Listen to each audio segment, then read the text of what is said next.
Pandaba in Pampanga, where they have adapted to the flood cycle.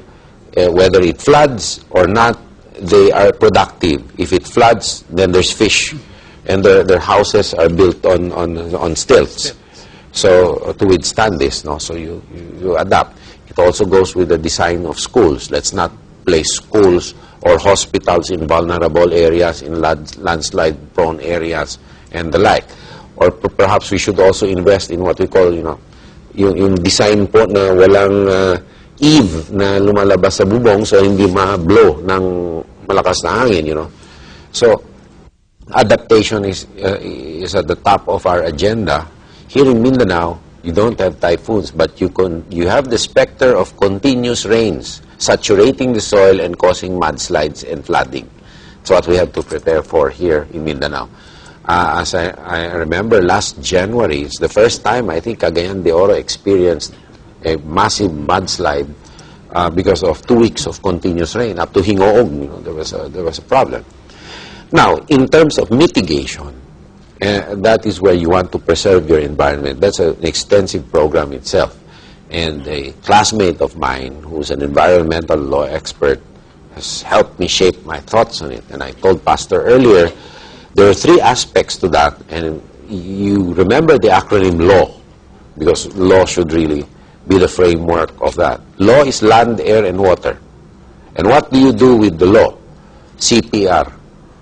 Conserve, protect, and restore. Those are the 3 key words. Now, for land, for forests, for example, the first thing we need to do is to determine boundaries of our forest lines. We really don't know that. There's only an estimate of forest cover from 3% to 15% of the total land remains forested. Yan na lang po ang estimate natin. Dapat alamin natin kung nasaan yan. Yung forest, yung natural po na kagubatan na natitira. At dyan sa natural na kagubatan, total lagban yan.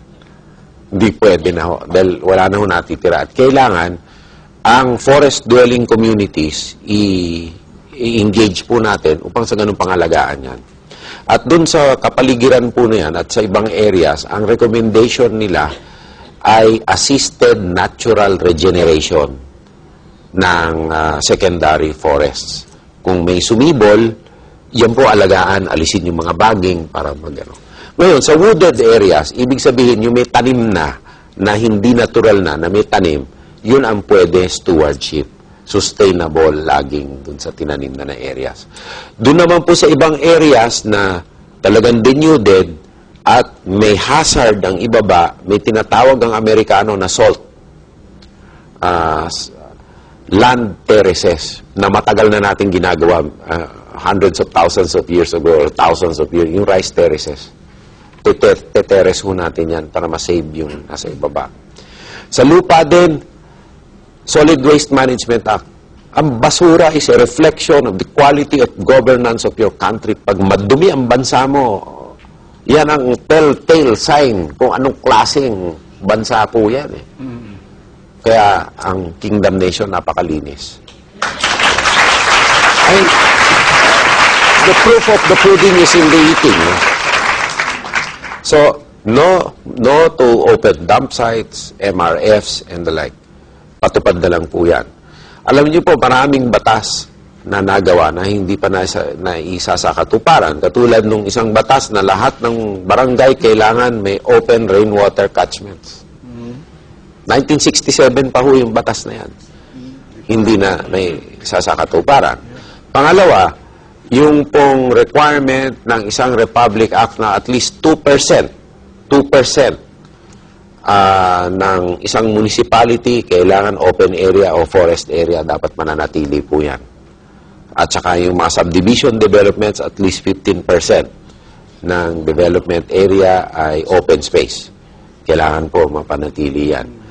Konti lang po yan sa land. Ngayon, air. Ang air ho, ang kailangan, mas importante sa sinasabi nating Clean Air Act and the like, lifestyle change. Lifestyle change po tayo. For example, kailangan mag-invest po tayo ng collective transport systems.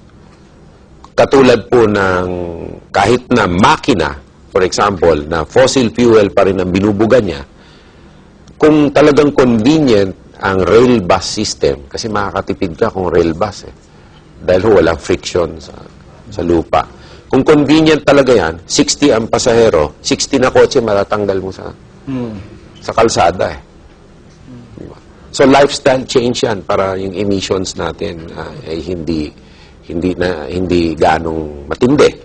Pangalawa, may misconception po sa incineration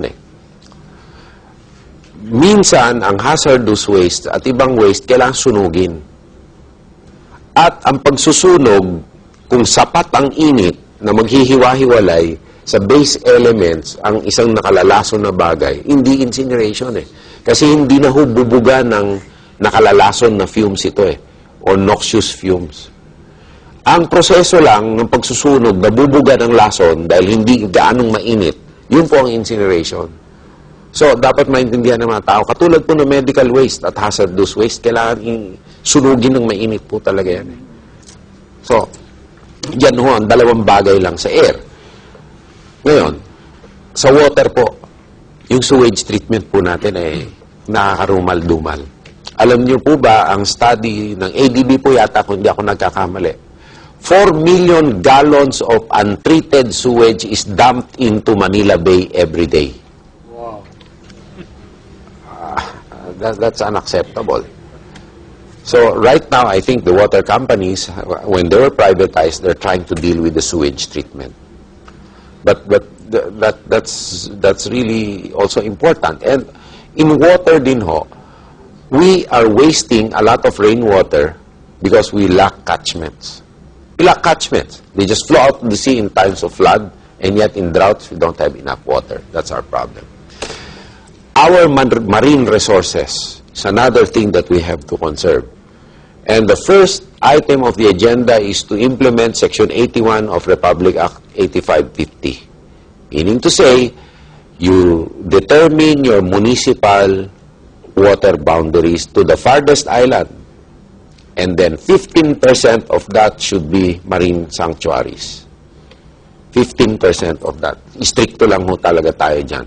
At may benefits ho sa local government. Those are some of the few items in an environmental agenda. Marami pa po yan. For example, yung Sustainable and Renewable Energy Act, where we try to determine new and renewable sources of energy which are cleaner. However, the challenge is cleaner does not necessarily mean cheaper. So you'll have to find that balance.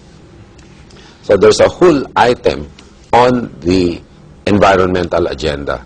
But you have to have a person who is knowledgeable, who will implement it, but also practical, because there are enormous costs in implementing them, and you don't also want to make your economy fall flat. Except for the fact that if an item in our natural resource asset side of the balance sheet is already in danger of being lost, we really have to protect it. No questions asked, like our forests.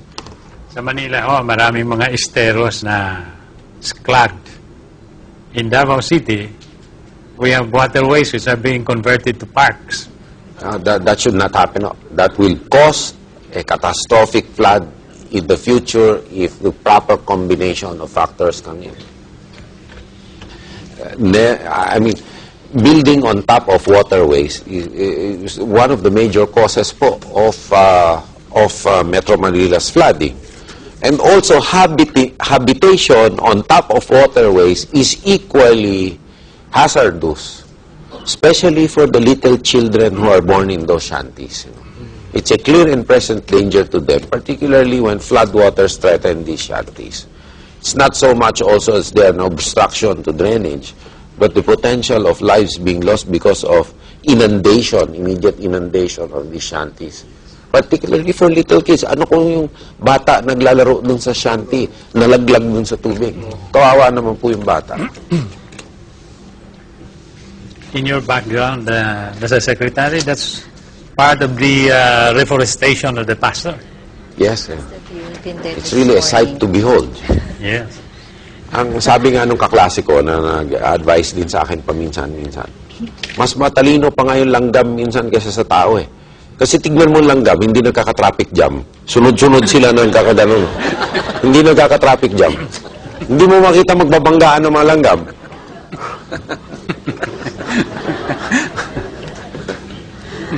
We continue. Thank you so much, Secretary. Eto may tanong. Good evening, Mr. Secretary. If you emerge to be the real winner in this presidential race, how will you react if your opponents will pronounce that you cheated because the present government is backing you? Thanks. From Eva Santos sa Valenzuela. Yan po ay realistic na malaking problema, no? Dahil nga sa impression given that the conditioning of the minds of the attempt to condition the minds of the people that cheating will happen or whatnot.